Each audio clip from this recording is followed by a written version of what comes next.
Neno la Mungu la leo, ujumbe wetu wa leo utakuwa nguvu ya kuteka ufalme wa mbinguni. Nguvu ya kuteka ufalme wa mbinguni. Mathayo sura ya 11 mstari wa 12. Mathayo sura ya 11 mstari wa 12.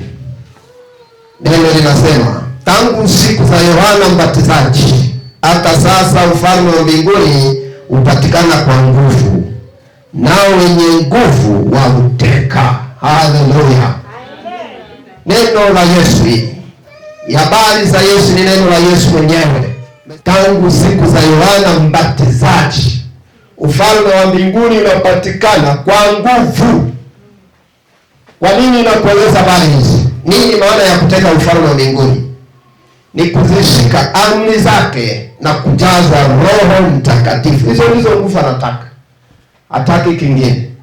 Ni kuzishika amri zake na kujazwa Roho Mtakatifu. Kisha maliza kushika amri zake na kujazwa Roho Mtakatifu, tayari wewe ufalme wa mbinguni ni wako. Umeuteka, unakuwa mikononi mwako. Kwa hiyo ubabaiki wala kuna dunia inapokusumbua. Bwana Yesu asifiwe sana. Tuione hiyo maana Yohana sura ya 14 mstari wa 15 hadi wa 17. Tupate hiyo maana halisi. Mkinipenda mtashika amri zangu, nami nitamwomba Baba, naye atawapa msaidizi mwingine ili akae nanyi hata milele. Ndiye Roho wa kweli, ambaye ulimwengu hauwezi kumpokea kwa kuwa haumuoni wala haumtambui, bali ninyi mnamtambua, maana anakaa kwenu naye atakuwa ndani yenu. Makofi na vigeregere kwa Yesu. Hiyo ndio maana ya kuteka ufalme wa mbinguni. Kwa hiyo kuanzia hapo Yohana Mbatizaji, tunaona hata Yesu mwenyewe alibatizwa na Yohana Mbatizaji. Saa hiyo alipomaliza kubatizwa, alijazwa Roho Mtakatifu Yesu. Habari hizo unazipata Mathayo sura 3 mstari wa 16 hadi wa 17. Tunaona mbingu zilishuka, Roho Mungu akanena juu yake, huyu ndio mwanangu mpendwa ninayependezwa naye. Alijazwa Roho Mtakatifu. Makofi kwake Yesu. Mimi naishi na watu ambao ni kasikasi. Amen. Sasa nataka wewe kama sio kasikasi, hatutaelewana. Haleluya. Amen. Mimi nabaki na watu wenye raha, wenye uzuri sikai nao, na mimi mtu wa raha zote. Haleluya, haleluya, haleluya.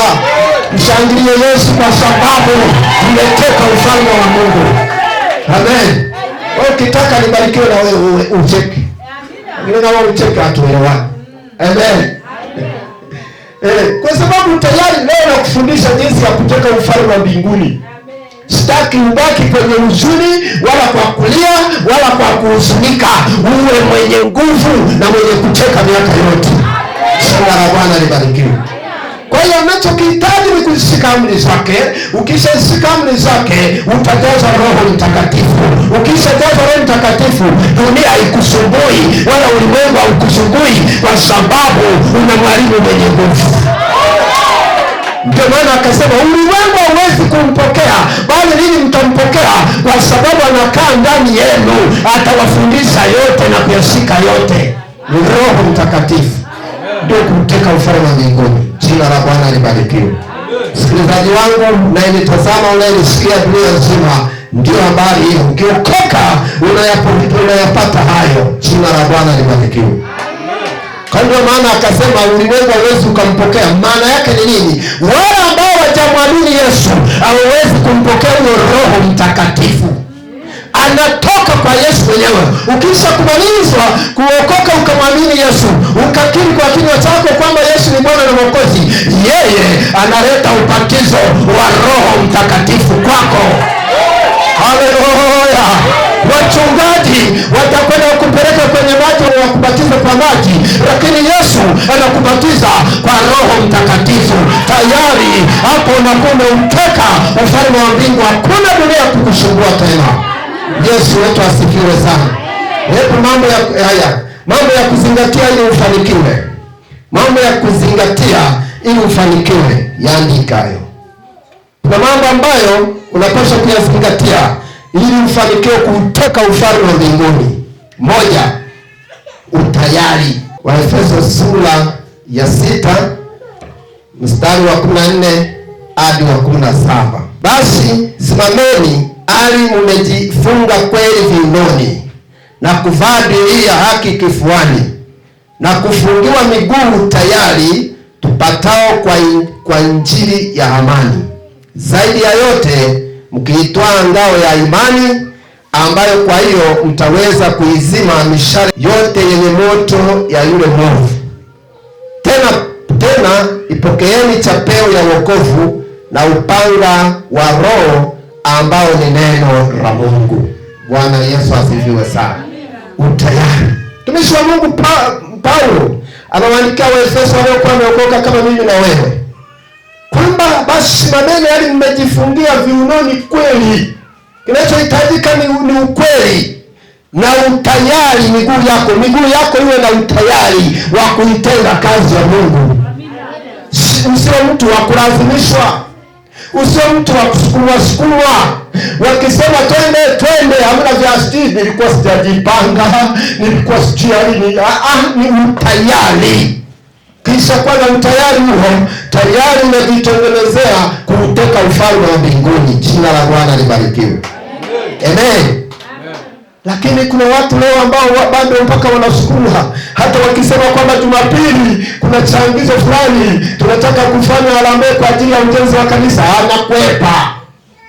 Ni kwa sababu hana utayari ndani yake. Lakini ukishakuwa na utayari, na kuambia hata wakuite saa 8, hata wakuite saa ngapi, utatembea. Jina la Bwana libarikiwe. Haleluya. Hebu tusome tena neno jingine. Isaya, wewe uhubirie Sayuni habari njema, panda juu ya mlima mrefu. Wewe uhubirie Yerusalemu habari njema, paza sauti kwa nguvu, paza sauti yako usiogope. Iambie miji ya Yuda, tazameni Mungu wenu. Bwana Yesu asifiwe. Ukisha kuwa na utayari, basi una wakati unabidi kwenda kusimama kwenye milima, ukaipaza sauti yako, ukaihubiri injili ya kweli ambayo haina mawazo wala wasiwasi, kwa sababu umeshapewa kibali hicho. Bwana Yesu asifiwe sana. Paza sauti. Ndio maana mimi nimeitwa nikaambiwa nakuja, ni kwa sababu ya utayari ambao unakaa ndani yako. Ndio maana hapa mlikuwa mnasifu mnaimba, umeshapewa kibali hicho. Kwa hiyo kusifu na kuimba na kuhubiri injili ni jukumu lako. Hilo ndilo jambo la kwanza la kuteka ufalme wa mbinguni. Jina la Bwana libarikiwe. Hebu twende jambo la pili.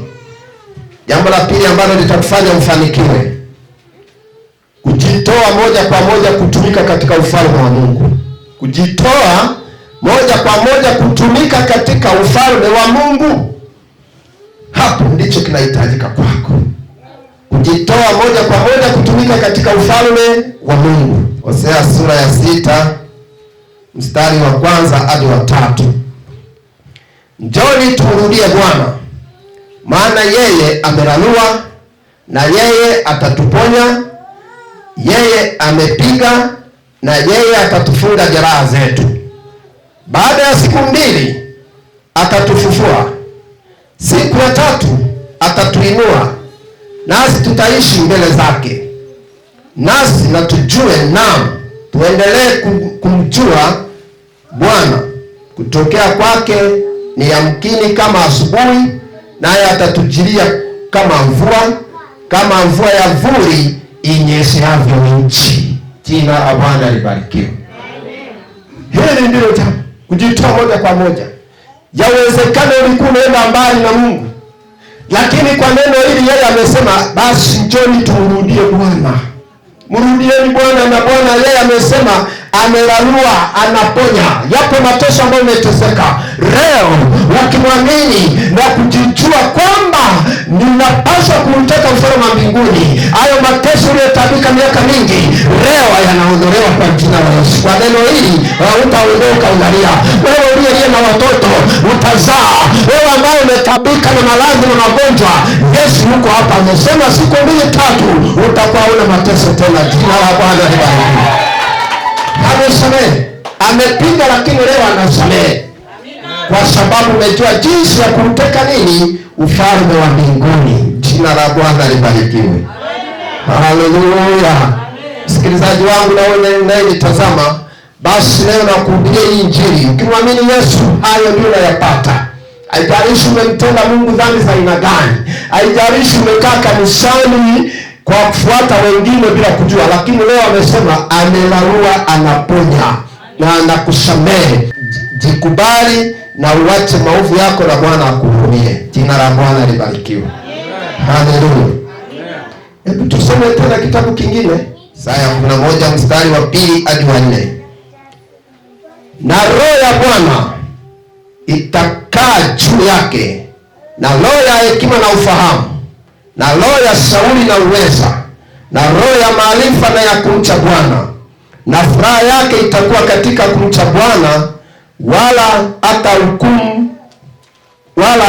hata hukumu kwa kuyafuata ayaonayo kwa macho yake, wala hata ayaona kwa kufuata ayasikiayo kwa masikio yake, bali kwa haki atawahukumu maskini, naye atawaonya wanyenyekevu wa dunia kwa hadiri, naye atapiga dunia kwa fimbo ya kinywa chake, na kwa pumzi ya midomo yake atawaua wabaya. Jina la Bwana libarikiwe. Yule mtu ambaye amejitoa moja kwa moja kutumika katika ufalme wa mbinguni, wewe ni utazidi wachawi. Wewe wachawi wanakusumbua, hawakusumbui tena. Kwa kinywa chako wabaya wote utawaua kwa jina la Yesu, wala hawatakugusa. Neno limeshakupa uwezo. Hatakupa akili ambazo watu hawana. Atakupa uwezo ambao hawana. Hatakupa maarifa na maono ambayo watu hawana. Nawe wabaya wote kwa kinywa chako watapigwa, hawatakuweza kushinda tena kwa jina la Yesu. Hiyo ndio neema ya kujitoa kwa moja, kujiachia kwa Bwana. Tumika katika ufalme, hata kusimama mguu mmoja kwa shetani, mguu mmoja kwa ibilisi, kwa Mungu. Hapana, simama pamoja kwa Bwana, ukipiga saluti ukisema wewe ndiye mfalme, na Bwana akutumia apendavyo. Haleluya. Kisha simama hivyo na yeye atakutumia Yesu mpaka utajishangaa. Tasema hivi, mimi ni nani? Jitoe moja kwa moja kutumika katika ufalme wa Mungu. Leo watu wanatumika mahali pawili. Leo ipo kanisani, kesho ipo kwa mganga wa kienyeji. Unaenda kufanya nini? Hiyo mbaya. Jitoe kwa Bwana. Tumika kwa Bwana. Hakuna wa kuchawi, hakuna wa kukuroga, yupo. Haleluya. Itakuwa ni shida kwa na mlokole unasema eti umeroga. Hakuna kuroga, maana ndani yako una upanga ambao watu hawana. Na kushangaa wewe ambaye bado unaroga na wachawi. Na kushangaa wewe, nataka nikutie nguvu. Lazima wachawi wakimbie. Mimi dunia yote zina inanijua. Na hakuna anayeweza kunitumia kongola hata moja. Bwana Yesu asifiwe sana. Nilipookoka nilijitoa moja kwa moja kutumika katika ufalme wa Mungu. Haleluya. Ndio mafanikio yangu. Ndio mafanikio yangu. Tangu nimeokoka tarehe 5 mwezi wa 4 mwaka 2000 saa 5 usiku, ndipo nilikubali Yesu akawa Bwana na Mwokozi wa maisha yangu. Toka hapo hakuna jini wala mzimu wa kunigusa. Hayupo. Hatoke wapi? Kwenye kinywa changu kuna upanga, nikisema usifike pale uwezi ukafika. Amen. Kisema Bwana akupiga ufa hapo, unakufa hapo. Uwezi ukatoka. Hiyo ndio neema Mungu amenipa. Haleluya, haleluya, haleluya. Jitoe moja kwa moja. Hakuna wa kukuruga. Yesu wetu asifiwe.